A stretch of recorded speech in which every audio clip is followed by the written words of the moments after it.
Many people put a lot of time and energy into making their lawns look good. I personally never cared about how much my yard looked, let alone everyone else's. But that all changed one day when I saw a lawn kill a bird. On Sunday, May 14th, I went for a bike ride and chanced upon a blue jay just sitting in the road. The bird was acting very strangely. It showed no fear and wasn't reacting to me at all.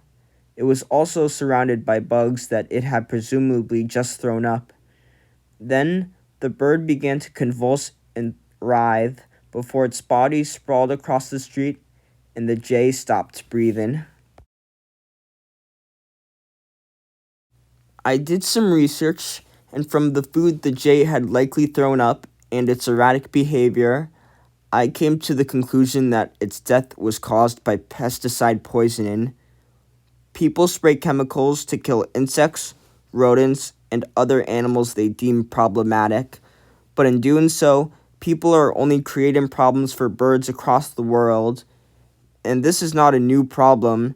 It has been going on since the 1900s, with activists such as Rachel Carson advocating on behalf of these unsuspecting animals who are dying because they are eating food laced with toxins.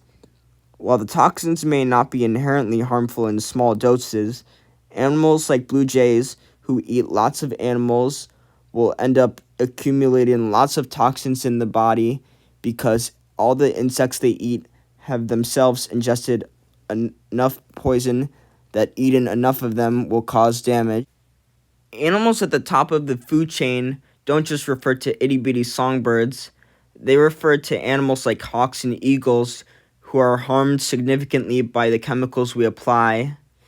People view birds of prey as imposing symbols of power, strength, and health, but our actions are harming their health and we remain oblivious to it. Red-tailed hawks are a common sight, since these giants can easily find and eat animals like mice, voles, and other rodents. But when their prey ingest pesticides that cause anticoagulation, the hawks themselves can suffer from uncontrolled bleeding. In a study conducted by Cornell University, it was found that in 70 tested hawks found across the state of New York, about 68% of them had traces of those kinds of pesticides in their body. Another example of pesticides harming birds is from a study during the 1990s.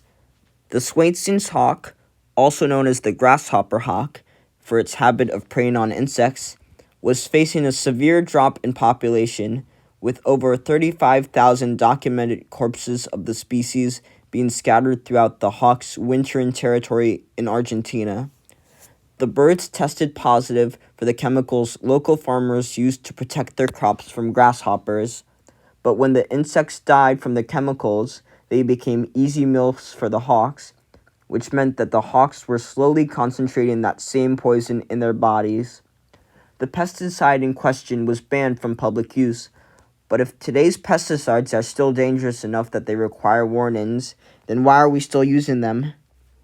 When a lawn has been sprayed, you can see signs propped up for it, but while parents can read these signs and keep their kids and pets safe, there's nobody keeping the birds and wild animals safe. People must step up to make changes that can keep wild animals safe from our lawns.